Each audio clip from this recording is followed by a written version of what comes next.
Black Wolf.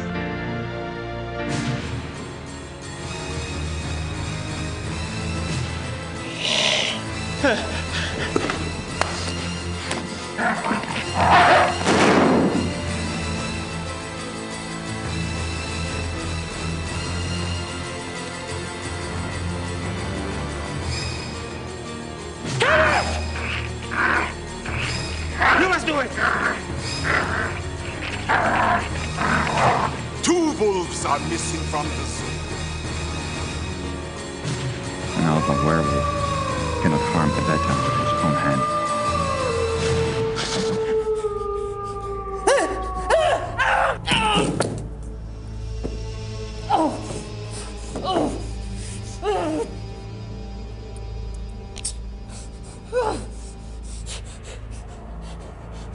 No! No!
Tell her to put this with my heart without hurting.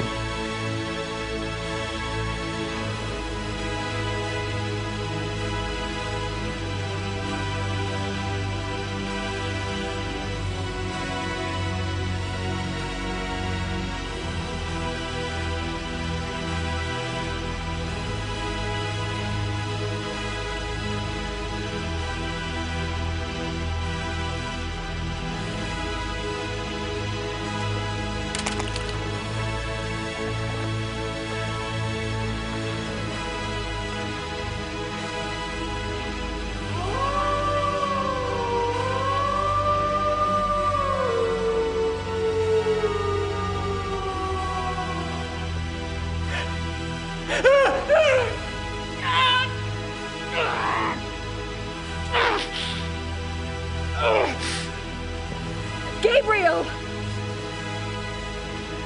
Get out!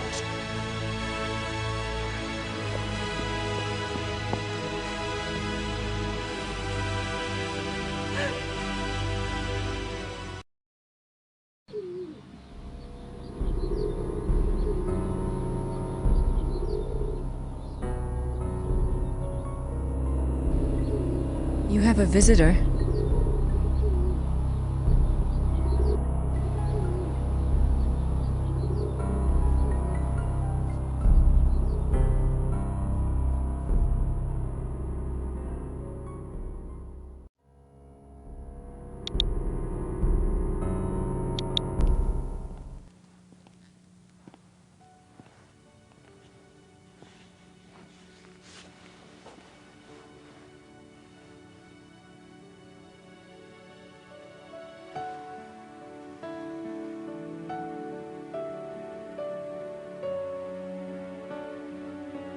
Grace?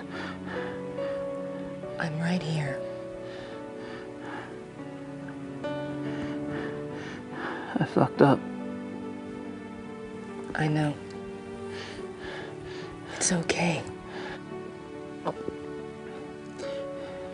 It's not okay. Not even close. How'd you find me anyway?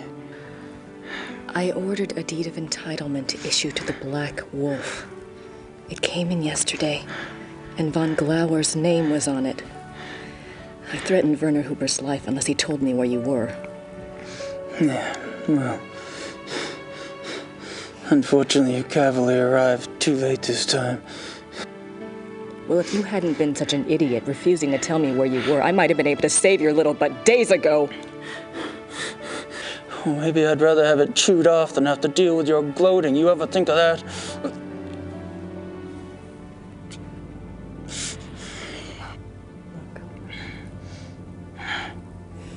Forget it. We have to deal with things the way they are. Do you remember what you kept talking about on the way over here? That vision of Ludwig? Yeah. Believe it or not, it may help us out. I'm gonna go check on some things. Mr. Smith will watch over you. Okay? Yeah. Whatever.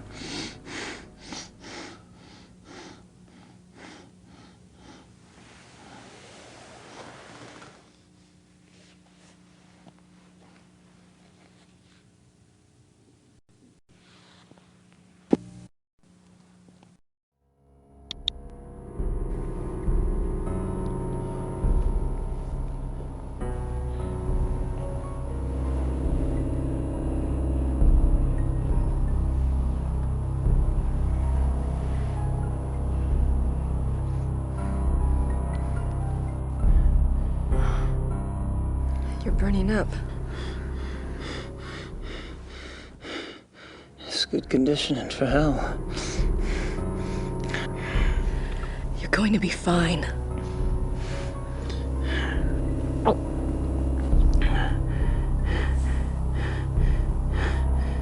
Not the hair, Grace.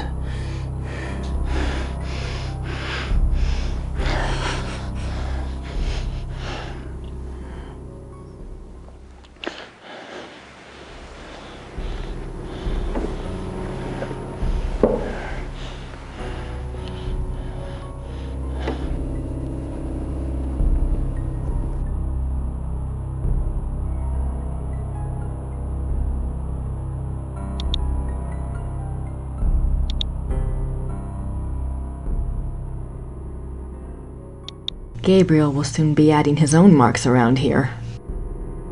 That bird seems to like it here. That's the church in the square.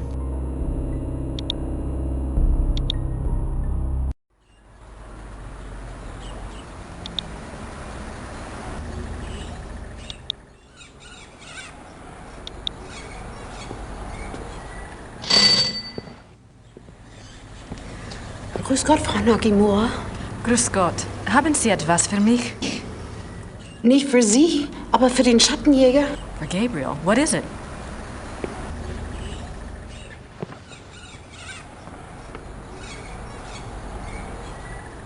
I'll take it to him. Ich bringe es zu ihm, okay? Ja, okay.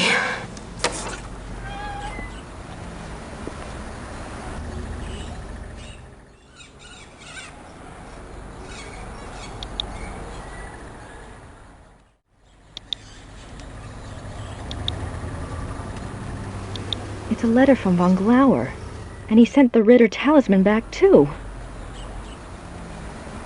Gabriel, I know you are very ill right now. The change is always painful. I went through it myself when I was only 12, and I did not even know what was happening to me. I'm sorry I'm not there to help you, but I have a pretty clear sense that you would not welcome my presence. You are safe in Rittersberg. For now, that is enough. Let me speak then of the future. You hate me now. I know this. But I have some hope that by the pass of the second moon, when the sickness wanes and the blood has inflamed the greater part of you, you will see things differently.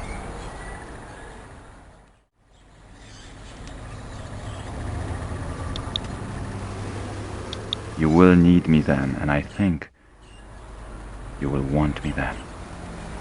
It is for hope of this that I did not have you destroyed the night you were bitten by von Zell.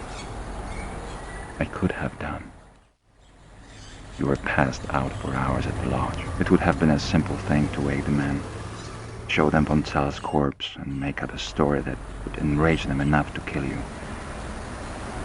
I did not. Let that be proof of my true desire for friendship with you. I have desired companionship for more years than you have lived.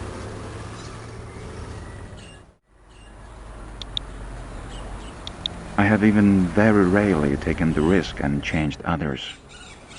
But the blood was always too much for the brain, and my chosen one ended up dead. Or mad. This is why I started the Hunt Club. It was my idea that if I could first indoctrinate men's minds to the religion of tooth and claw, that they then might be prepared for the change. As you have seen, it did not work. Von Zell was the best of the lot.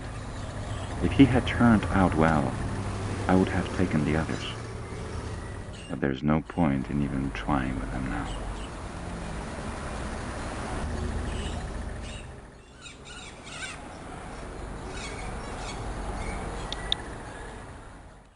But you are different. You are a Ritter. Your blood is already supernatural.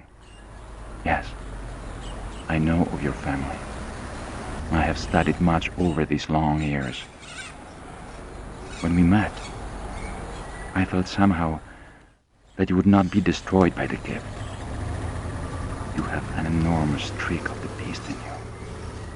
And you are innately strong in the occult. You will be powerful and beautiful in the change. I am sure of it. I did not intend for it to happen so soon and in such a way. But perhaps fate has its own reason. But how confused you must be. You may feel I used you to dispose of von Zell. I did. He had to be taken care of, and you obligingly showed up. What was I to do? I am too old not to have learned at least this much about the light. You cannot shut it out.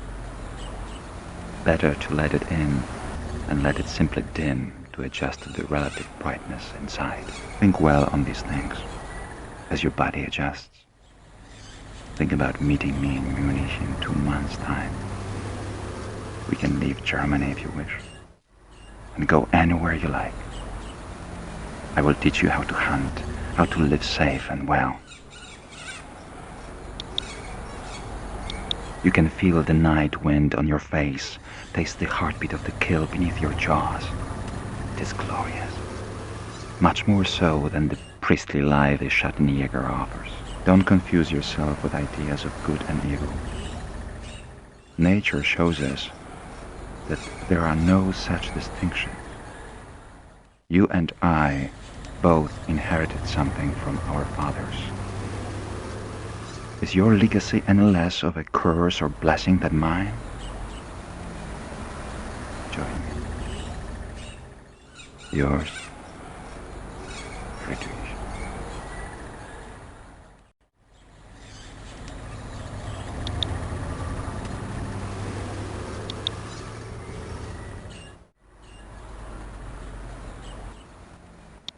Werner looks about as interested in talking to me as I am in talking to him.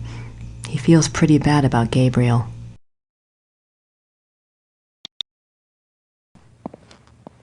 Sit down, Grace.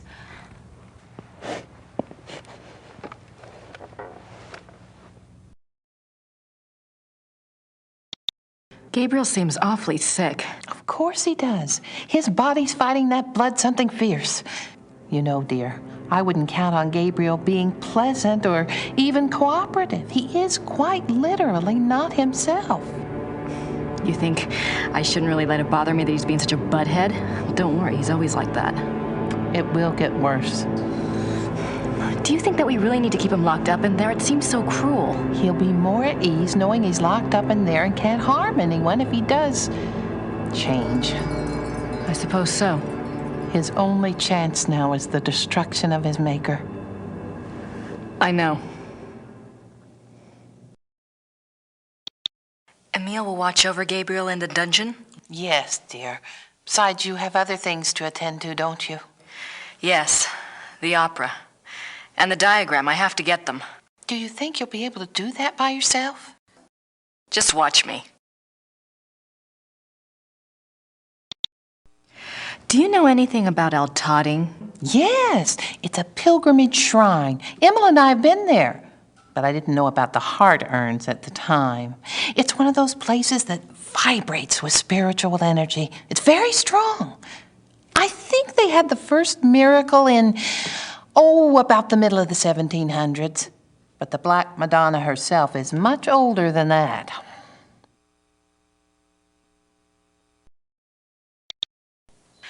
There's something I think you should see.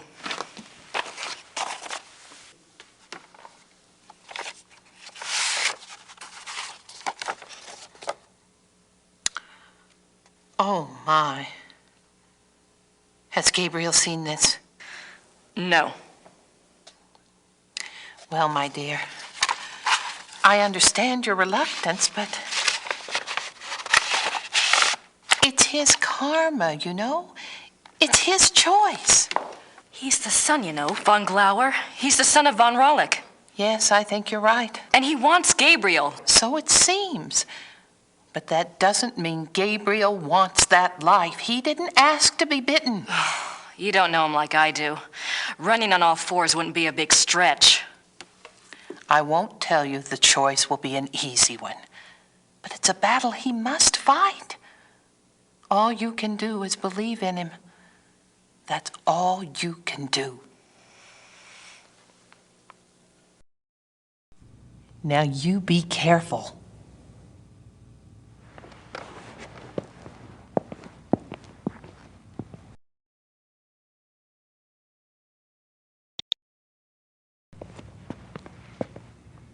I think I'll steal one of these rolls. Please do, dear. You're thin as a rail.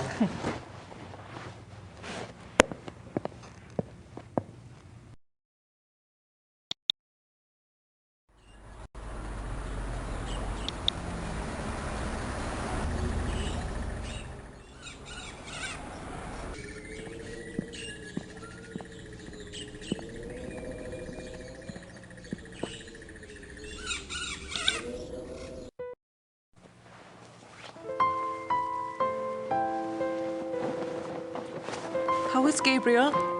Is he going to be all right?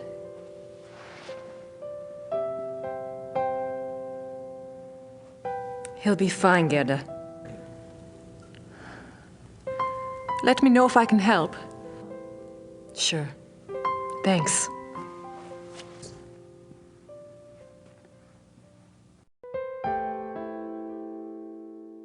Gerda's offered to help, but I can't think of anything she can do at the moment.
I'll tell him about the letter, eventually, when I have everything else under control.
It's all right. You're just gonna help me out for a bit, and then you'll be free.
Penitent offerings. A replica is made for the part of the body you wish to have healed. The replica is offered to the Lady of Altading as a token of faith.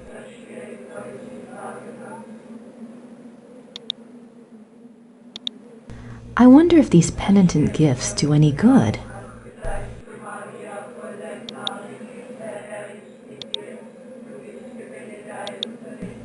I suppose the crosses are gifts from the cured, or are they another means of petitioning the lady?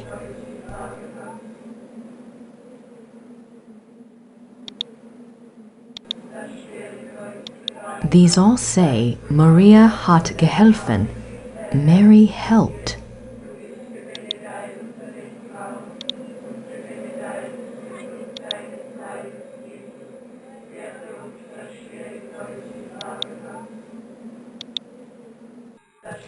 Hello.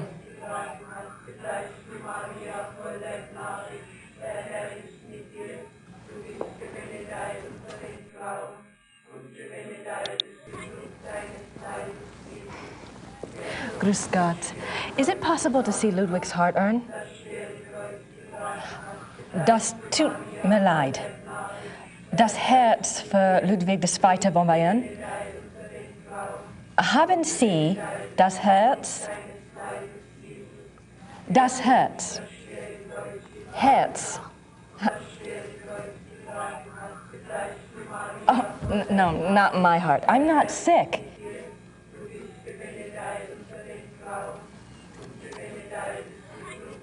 Thanks.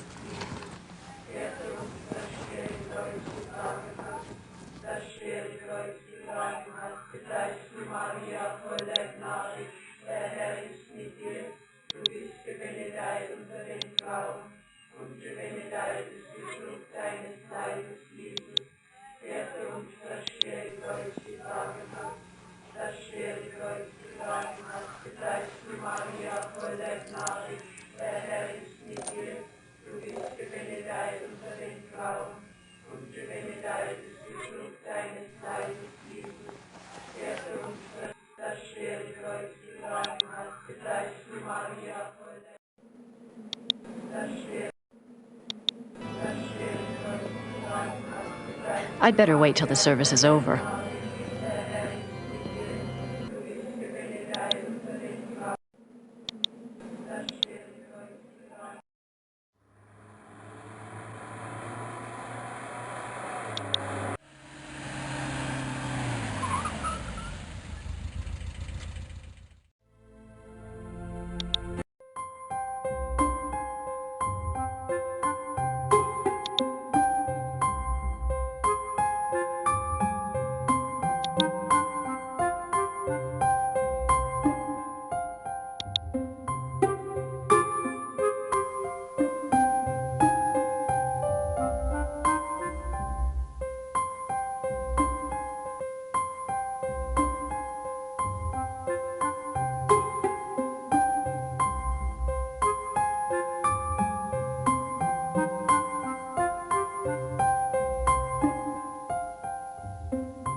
Entschuldigen Sie bitte. Die Kinder. Ich hole etwas, um es auszuwischen.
Wie ist das Ding hier hereingekommen?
Hello.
That silver heart reminds me of the silver penitent gifts at Altading. I wonder if... No, that wouldn't be right. Maybe I should just ask her.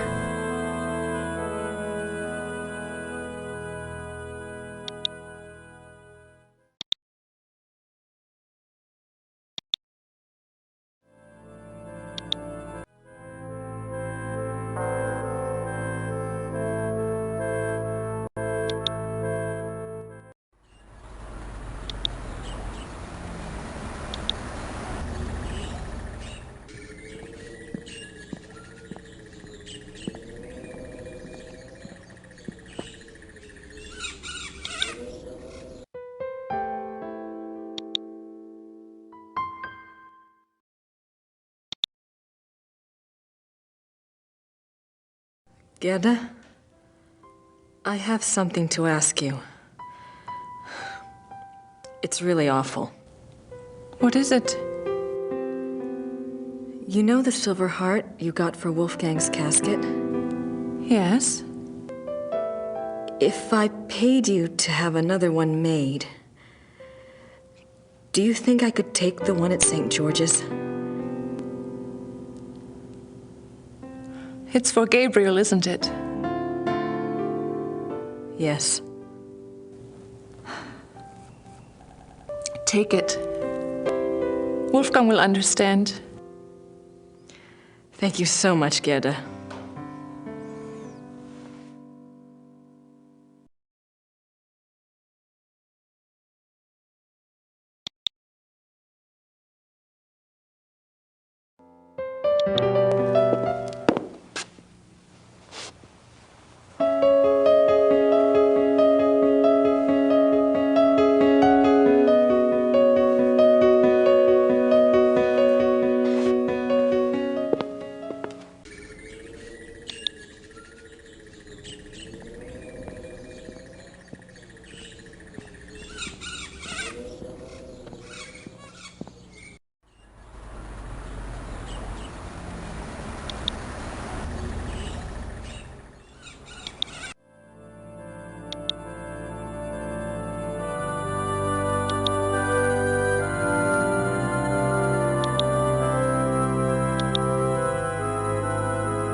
Thanks, Gerda.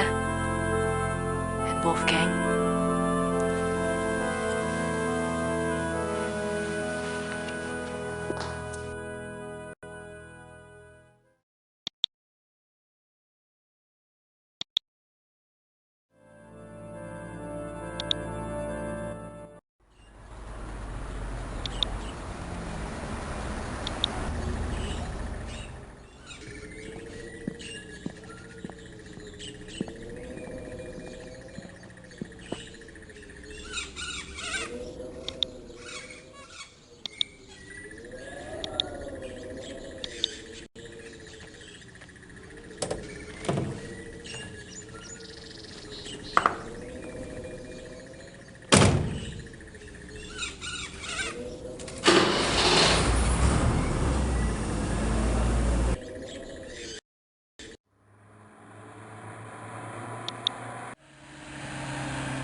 Hello.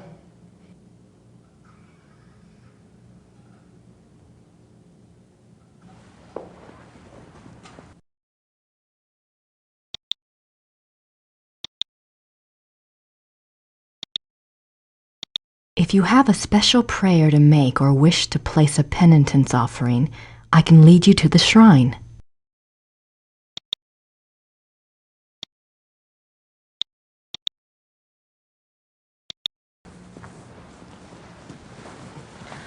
I'd like to make a prayer, Father.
Lady of Valtoting, take this gift. I think you know why I'm here. I apologize for even thinking of violating your shrine. But you know I need to get what's inside Ludwig's urn. I think you want me to help him, and Gabriel. Gabriel may be egotistical and selfish, but he's got a good heart, I think. Anyway, he doesn't deserve this curse. Help me help both of them. Please.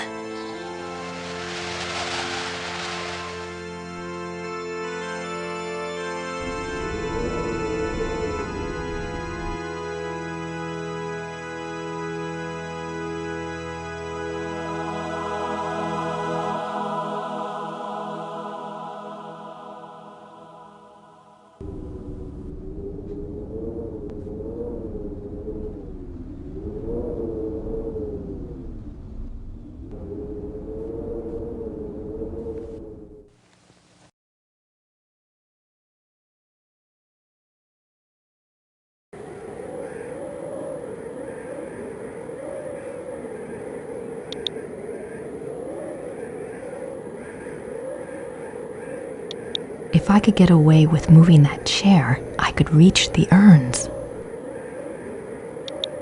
I hope this works.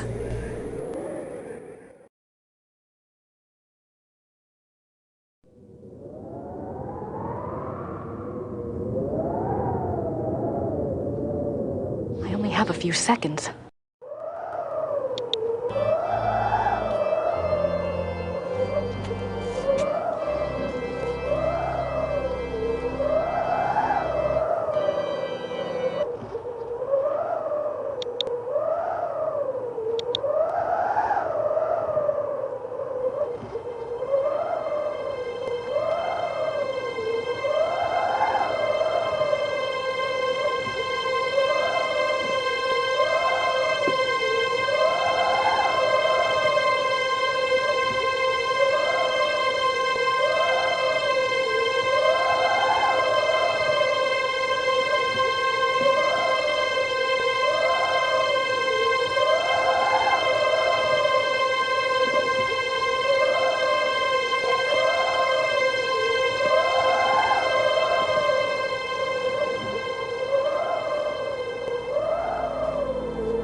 Der Fluch des Engelhart by Richard Wagner, conducted by Herr Klaus Immerding and Herr Georg Immerding. I can't believe we've pulled it off.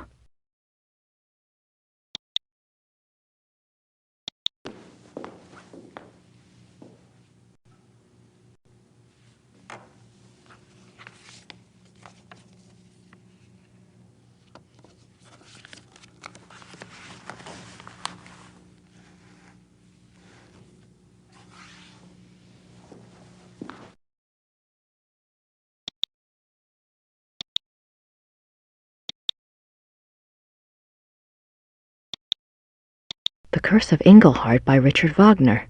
Act 1. Many years ago in a small German village there lived a young man named Engelhart. Engelhart was a lowly blacksmith's apprentice. He was fair-faced, but by nature gentle and shy. Being orphaned, and having lived with a blacksmith in virtual slavery since his parents died, Engelhart had nothing in the world to claim as his own. Nothing, that is, but an amazing talent. For 10 years, the beautiful and much-desired wares that had passed for the blacksmith's own had actually been produced by Engelhart. The blacksmith, a greedy and vain man, was determined to keep this a secret. He forbade Engelhart to ever work the metal in front of another soul, on pain of death. But the blacksmith's ingratitude went further still. He was so plagued with envy of Engelhart's talents that he treated Engelhart like a lazy and worthless dog.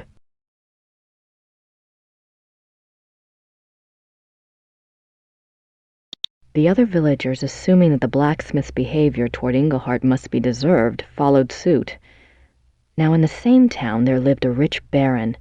The baron maintained a patronly and righteous face with the villagers, but it was rumored that he was actually unspeakably cruel and wicked. There was also a young maiden, Hildegunde, who was lovely and good-hearted. Hildegunde was the only one who took pity on Engelhart and was kind to him. Engelhart loved Hildegunde madly, but was too shy and too penniless to even speak of it. In the first act, we learn that Hildegunde's parents, blinded by the prospective fortune, have betrothed her to the Baron. When Hildegunde learns of this, she is terrified and protests that the Baron is reputed to be evil, but her parents brush this off as jealous rumors and demand her obedience. Poor Hildegunde is too good to defy her parents' wishes, and so she reluctantly agrees. The Baron, with great public ceremony, sends Hildegunde a betrothal gift of a silver jewelry box.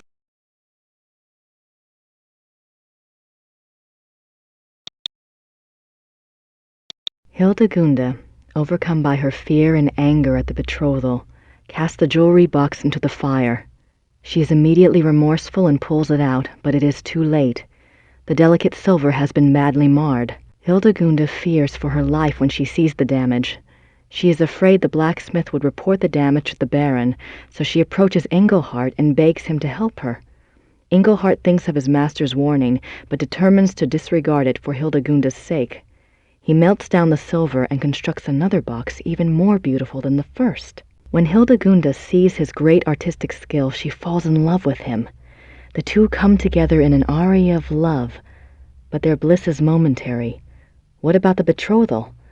The young couple, knowing the Baron will never relinquish his claim, decide to run away.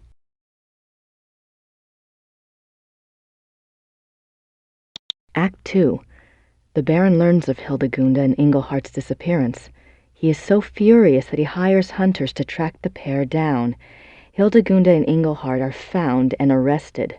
In a public trial, Hildegunde pleads their case in a stirring aria. She tells the townspeople of Engelhart's great skill and his mistreatment by the blacksmith. She tells them Engelhart is good and kind. The blacksmith should be turned out for his evils and Engelhart given the shop. Then she and Engelhart could marry and live in peace with their neighbors.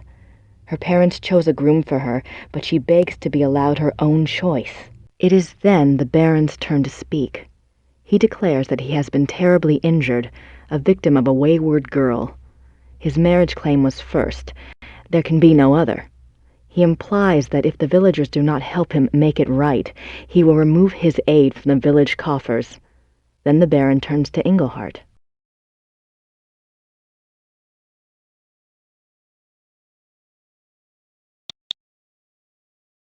By the rights of the injured, the Baron announces he is empowered to set a curse. The Baron curses Engelhart with a terrible and ancient malady, that whenever the moon shines in the night, Engelhart will become a marauding wolf. The village is terrified of wolves and has been plagued for many years by a local renegade wolf which has taken the lives of many children. The Baron further declares that because he is merciful, he will still marry Hildegunda, but not until she renounces Engelhart with her own words. Until she does, he will keep her safe from further shame by locking her up in a small room at the top of his house. The villagers naturally side with the Baron. Hildegunda goes to her prison, and Engelhart does indeed become a wolf at night. At first, Engelhart is hated and feared by the villagers. They make the sign of the evil eye at him and will not tolerate his presence in town. But soon, rumors start to circulate about Engelhart the wolf. It seems he is always careful not to harm any human being nor any domestic stock.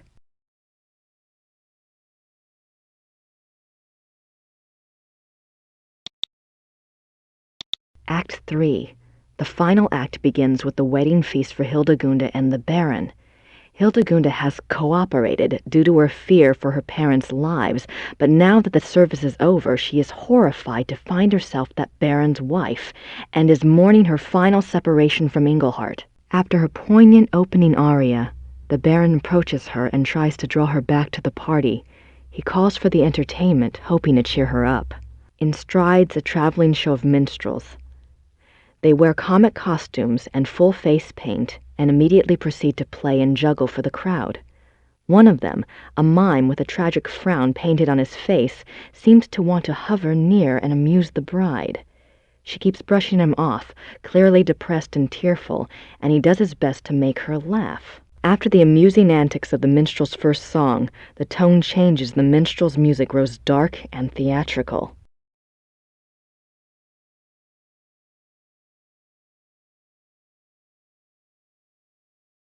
The Baron protests, preferring the comedy, but he's reassured by Hildegunda's father. The minstrels gather in a circle around the frowning minstrel. They whirl around him, and he slowly sinks from sight. The music grows more frantic. Suddenly, the minstrels burst apart like petals, and standing in the center of the room is a wolf. The villagers scream, but Hildegunda cries out that it is Engelhart. The wolf does not attack the crowd. It only lifts its head and begins to howl. The Baron screams at the wolf to stop, and he screams at the villagers to kill the wolf, but they only stare in horror. The Baron pulls his hair and gnashes his teeth. He rises and makes it to the center of the banquet hall, where he falls down in a heap of wedding silk. What emerges from the silk is another wolf. Engelhart has revealed the Baron's terrible secret for all to see. He was the renegade wolf that had terrorized the village. The Baron wolf escapes from the hall through the main archway. Engelhart leaps after him.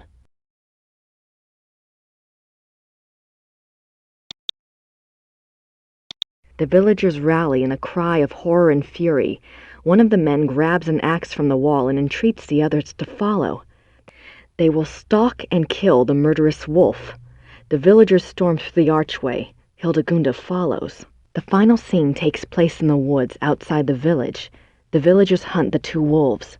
They follow the wolf tracks, singing of the apparent ferocity of the battle between the two wolves. Hildegunda answers the men's excitement with her own fear for Engelhart's life. The crowd emerges into a clearing. There, the two wolves are engaged in a final deadly embrace. As they watch, Engelhart triumphs and the Baron wolf sinks to the ground and dies. Unfortunately, Engelhart is mortally wounded. His curse has been broken by the Baron's death, but it is too late. Hildegunda sings her love to him, while the villagers pronounce him a great hero. Engelhart dies, and all mourn in a sorrowful final aria.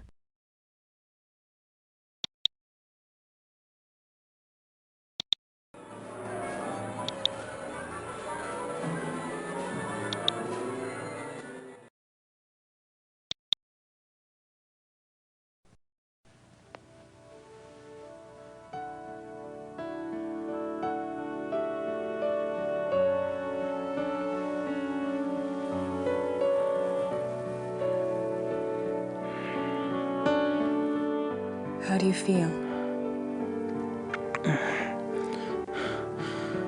Like someone's put broken glass in my brain. I thought we'd have you back in Rittersburg by now. The Smiths are waiting for you there. It's okay. Just stick me in a room somewhere. Are we ready for the test? I'll check. Could you see about some heat, Gracie? I'm really freezing in here.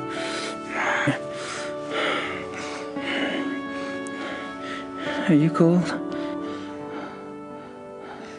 Sure. It's cold. I'll see what I can do.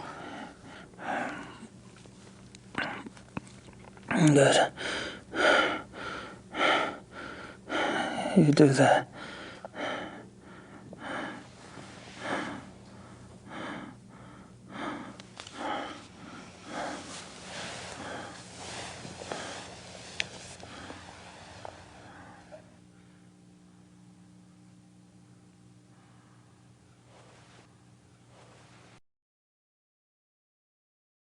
I should let him rest. While he still...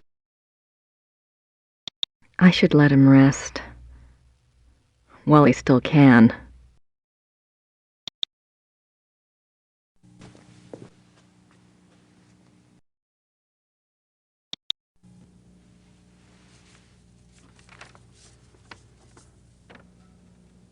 Here's that list I made.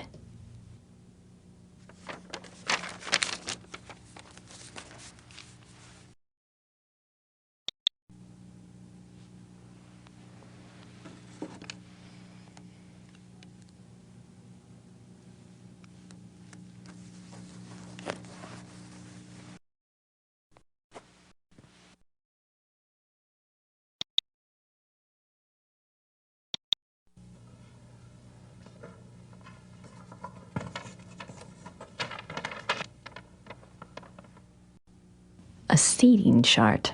This might be useful.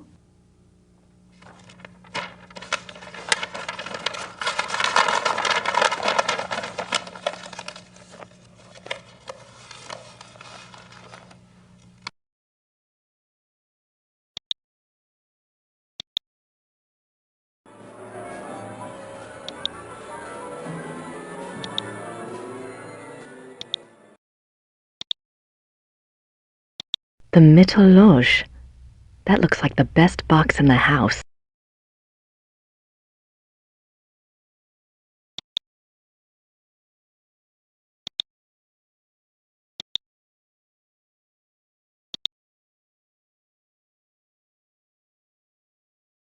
I suppose that large X had something to do with the seating arrangements.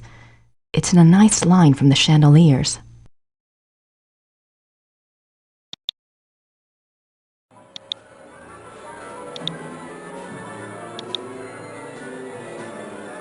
The large X on Wagner's diagram is in an area called the Mittelloge on the seating chart. I'd better check it out.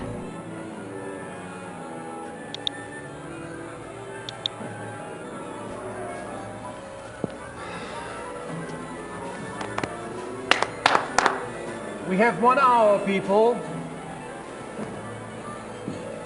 Herr Emmerding. Herr Emmerding. Yes, Mr. Costello? Herr Emmerding, I must again protest about my lack of vocalization in Act 3. I have not a single note until the transformation hour. How many times do we have to go over this? You are disguised as a silent minstrel. I know, but an aria, sung to the audience, off to one side, would be very effective. Hildegard has one. Yes, but the audience is not supposed to know it's you until the transformation into a wolf. It's a surprise. You know, surprise. I realize that's the way it's written. I simply disagree with its effectiveness. Your opinion is noted.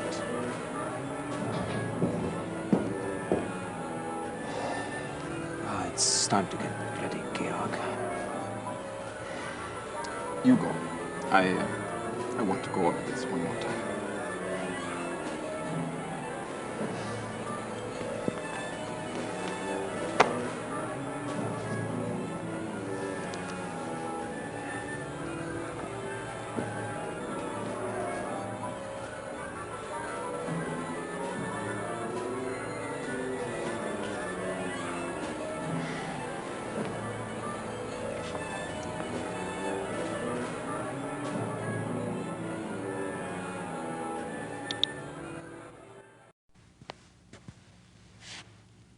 Georg, I need you to promise me something. What? There may be some distractions tonight in the audience in Act 3. I need you to keep playing no matter what. What distractions? What are you saying? Don't get upset. It's just, well, it is opening night. The audience might be a bit rowdy, you know? Are you serious? But we have extra security lined up, so if anything were to happen, it would be taken care of. So just, you know, keep playing. Grace, I do not even want to know what you are talking about. This is a brand new Wagner opera. I am not going to stop the performance, even if Wagner himself comes floating out on stage. Great. That's exactly what I wanted to hear.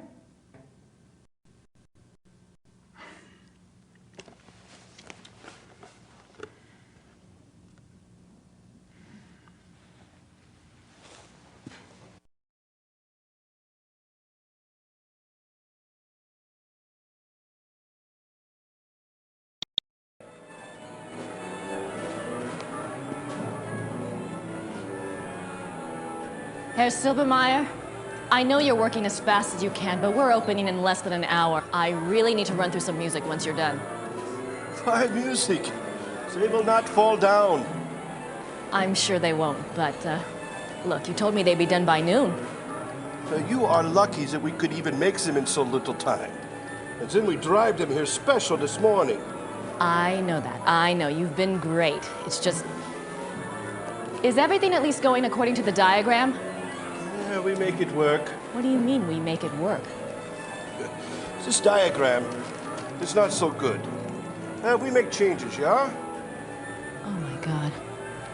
Look, there weren't supposed to be changes. I told you to follow the diagram exactly. Maybe in 1945 we followed diagram exactly. But today, we make changes. What are you saying? These measurements are not the same as today. Now, we make the chandeliers the same distance from each other, just as marked, but the distance from chandeliers to the walls, no, not the same. Why aren't the measurements the same? This is the Wittelsbacher Theater, isn't it? Yeah, but not the same Wittelsbacher Theater. The bombs hit the first one. This one is very close, but smaller. But everything looks so old. Well, they take the art and the wood and save it. Remake theater later, after the war. Of course. Of course. How could I be so stupid? I'm a history major. It's okay. The chandeliers work good. Same distance from each other, but just not two walls. Yes. I'm sure you've done your best. Thank you.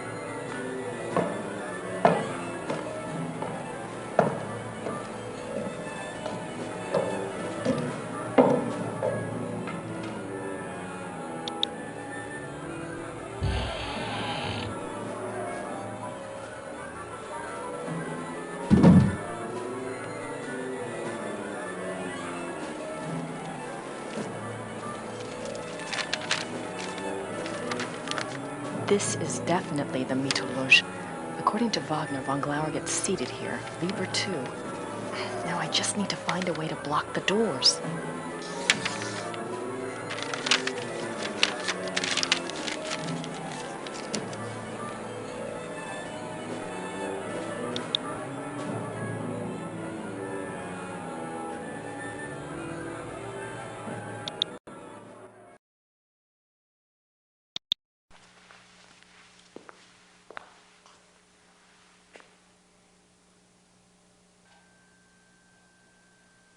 Looks like I found a spotlight, and one that's not often used by the look of it.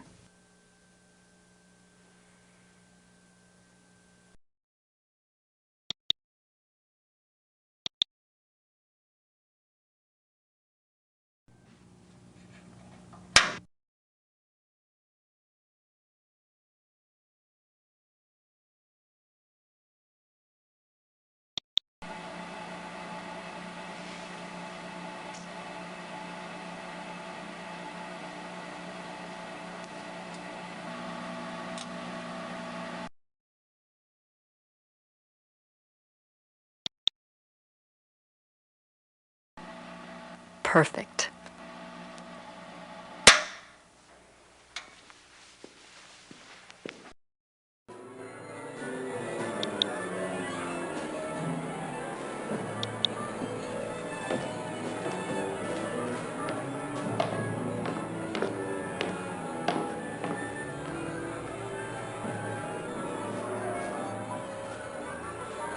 He's Paul, the head usher.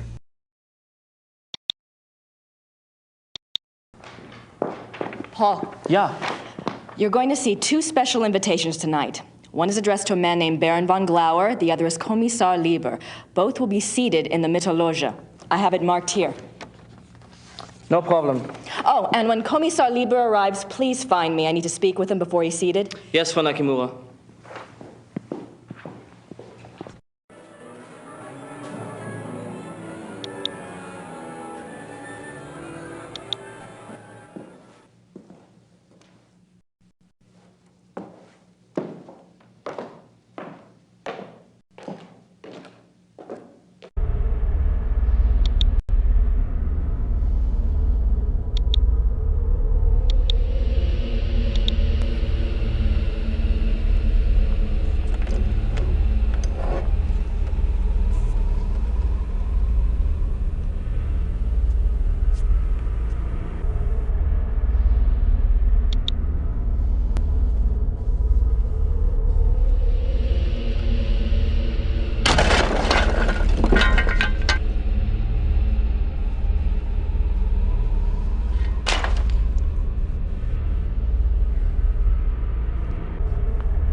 The pilot is already lit.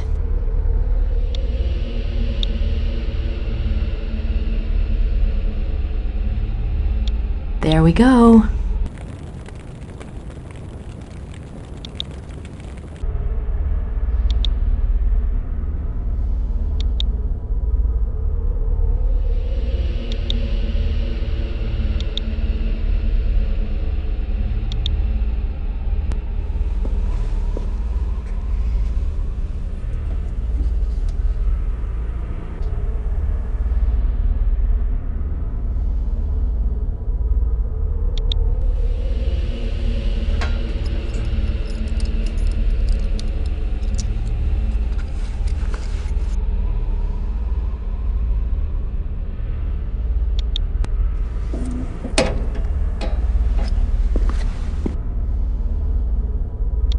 Lots of drains around here.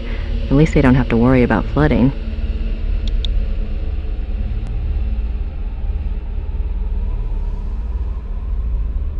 How quaint. These little latches hold the doors open.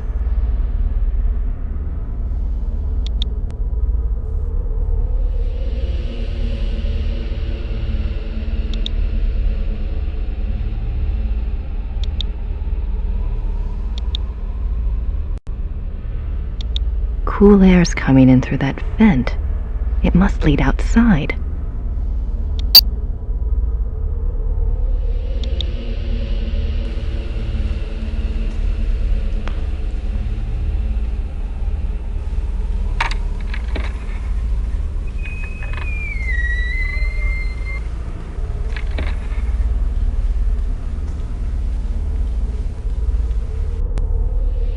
If I can't get Gabriel back to Rittersburg before tonight, this room might do the trick.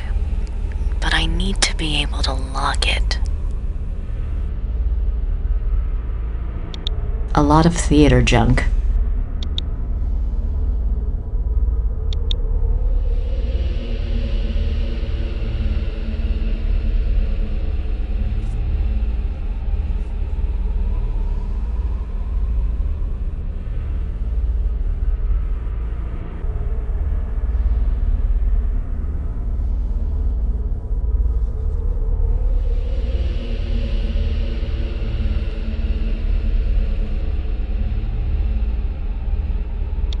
looks like an old set piece.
That rope might come in handy.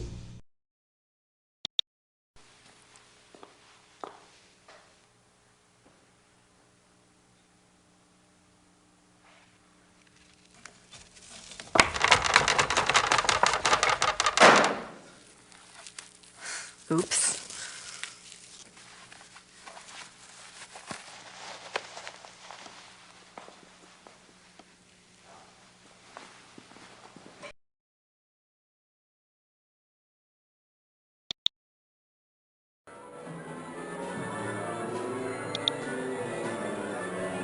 Frau Nakamura. Yes. It's time to open the doors. So soon? We're not ready. The performance starts in 15 minutes. The people have been waiting outside for over an hour. All right, just give me 5 minutes, okay? Okay. The doors will open in 5 minutes.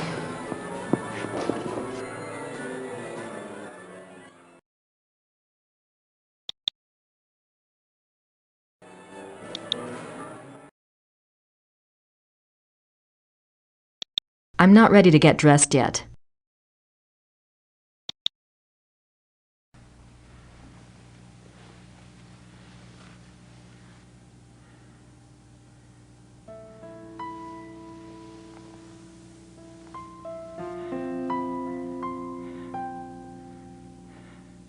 Gabriel, we have to move you now.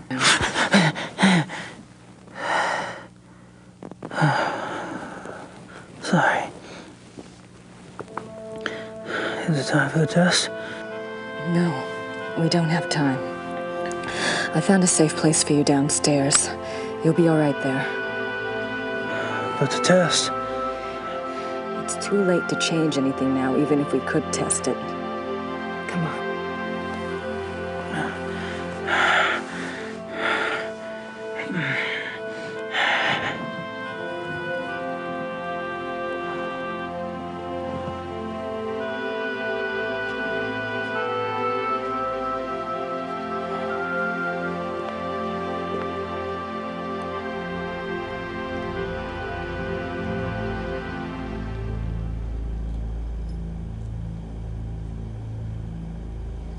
Does it lock? Plug your ears and you probably won't feel a thing. Yeah, I still wish we tested it. We're not going to get another shot, Gracie. Just rest. I'll see you later.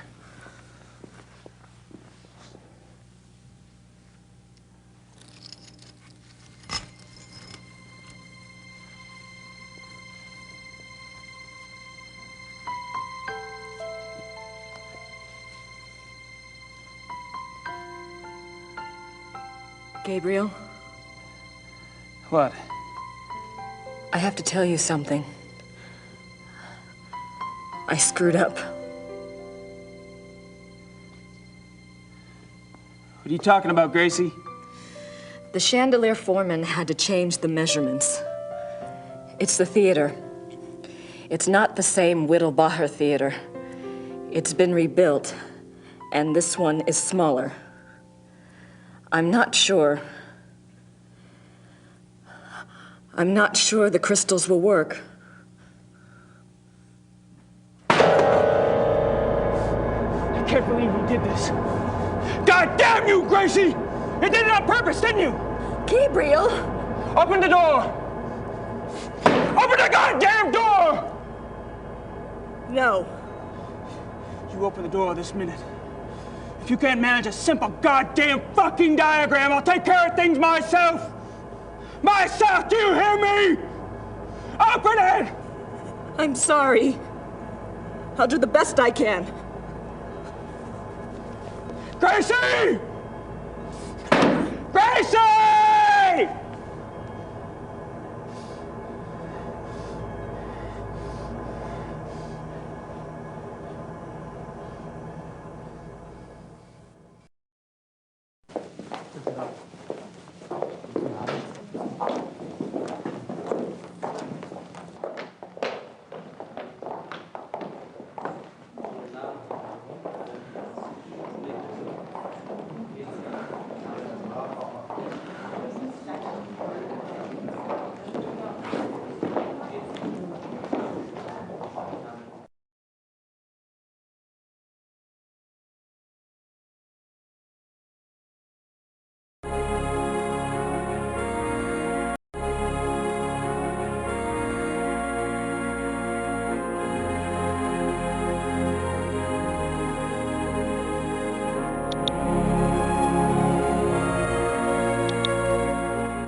Come in.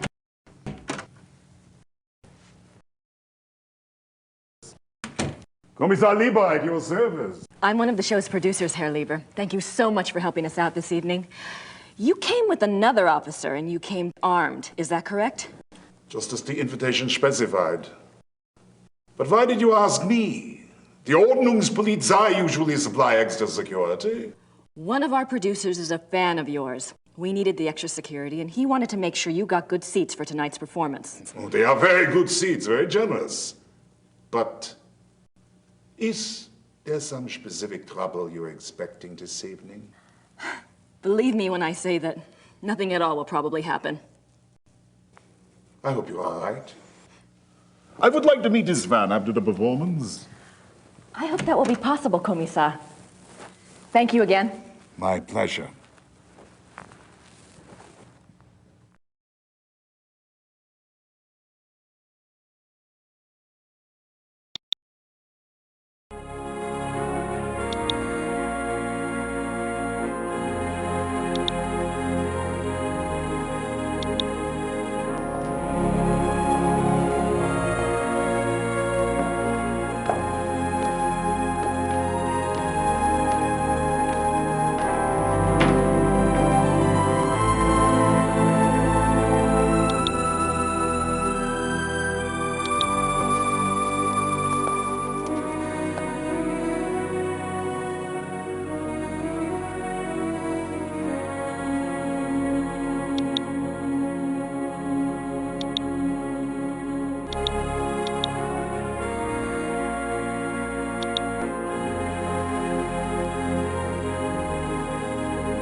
Hardly subtle.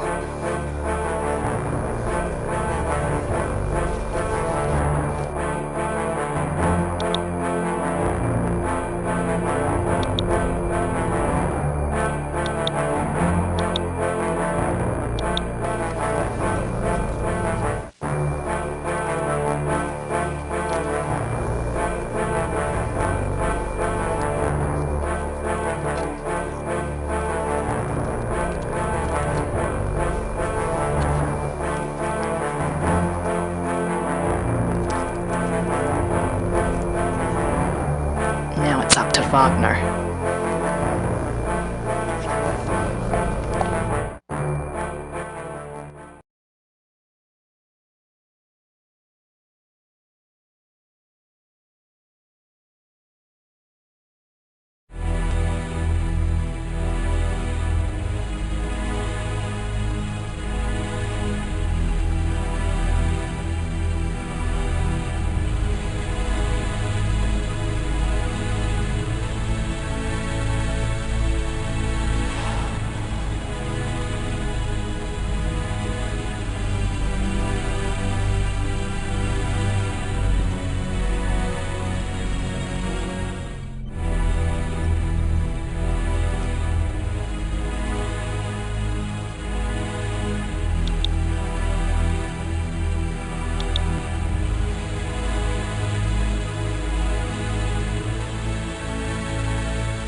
A little too tasteful, if you ask me.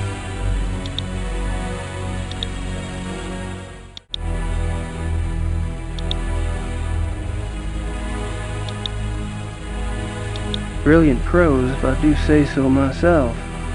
Unfortunately, I'm just pissing the wind until I can think of a plot line.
Damn thing out here.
That roll of tape might be useful.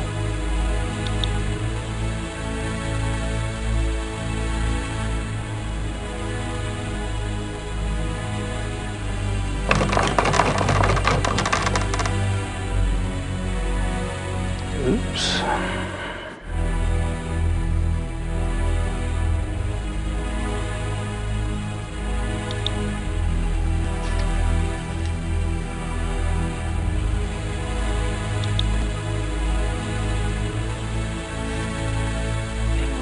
Minstrel costume.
Sorry, bud.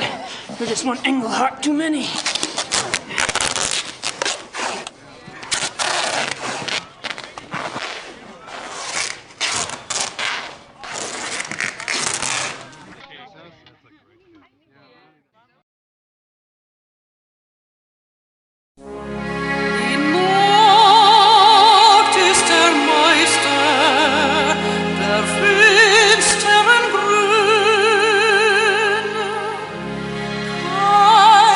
Sind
ist die Unterhaltung. Bringt die Sänger!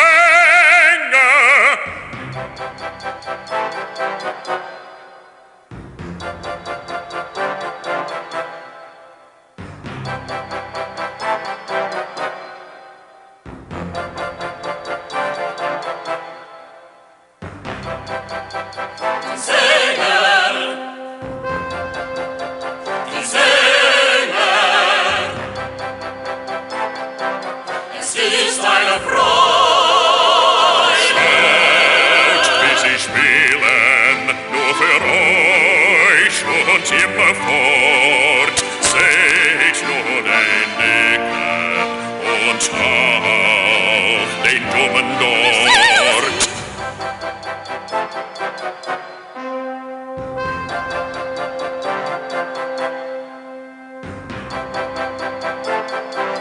Es ist eine Freude. Der Dumme, ich habe ihn nie zuvor gesehen. Vorteil, noch niemals lachte ich mehr. Doch schaut bekannt aus, aber nicht so fröhlich. Ihr habt keinen Sinn für Humor, wenn ihr so denkt.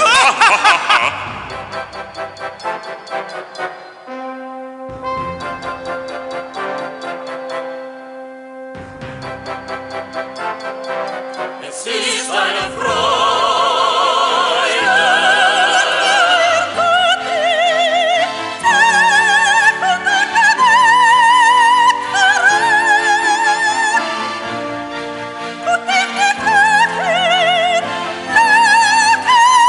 Hört auf eure Mutter, ihr seid doch kein Mastkalb, spielt nicht den Märtyrer. Laut, laut.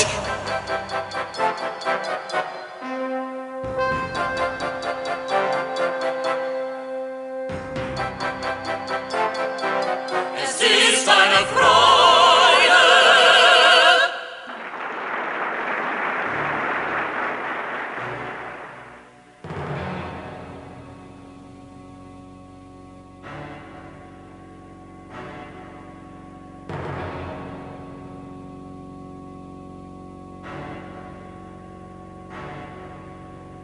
Nicht zu verstehen, ich vermag. Es ist doch mein Hochzeitstag.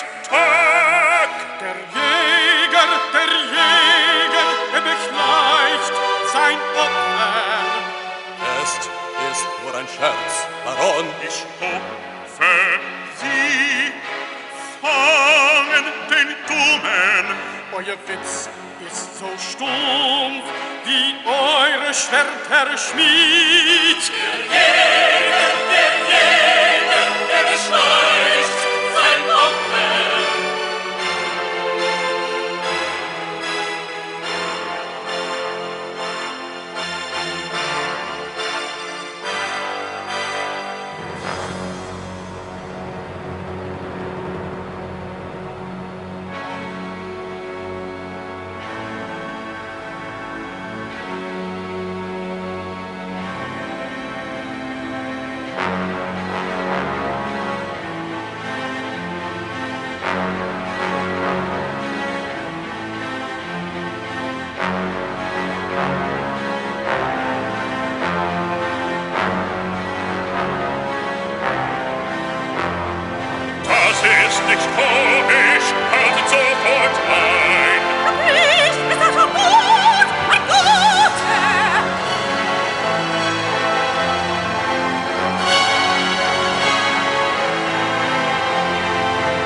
Stand back!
Don't shoot!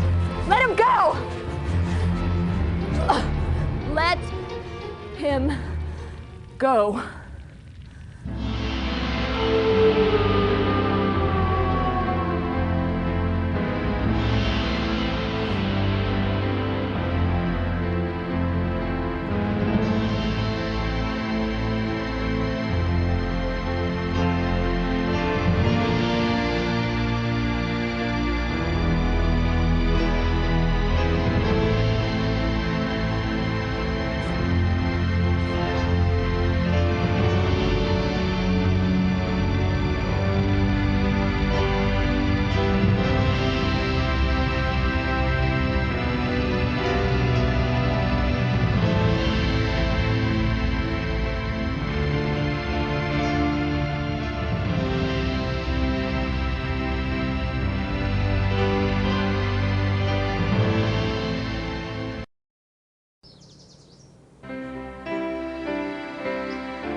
I'm going back to school soon. It's all arranged. Don't do that. You didn't even want me on this case. It came up so quickly. Give me a break. Fine, I wanted you safe in America, so sue me. It won't happen again.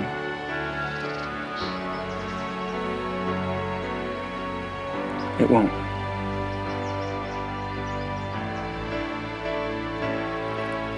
What was Von Glauer really like? I liked him. Haven't you ever wished you could just follow your instincts? Live for the moment? Yes. That was Von Glauer. Von Glauer? Was that pit of bodies. Ludwig's suicide. There's always a price, Gabriel. Don't you know that by now? I made my choice, Gracie. So you did. Do you know why? I guess when it comes right down to where the buck stops, I don't want to be like that.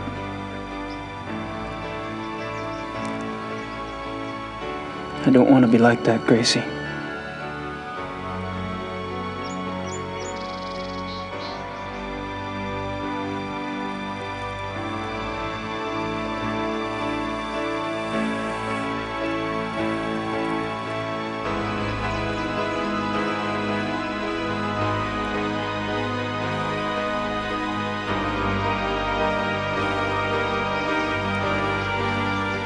They won't stop testing you, you know.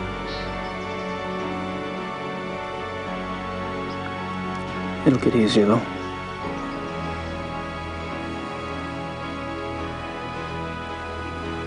Don't you think, Gracie? Don't you think?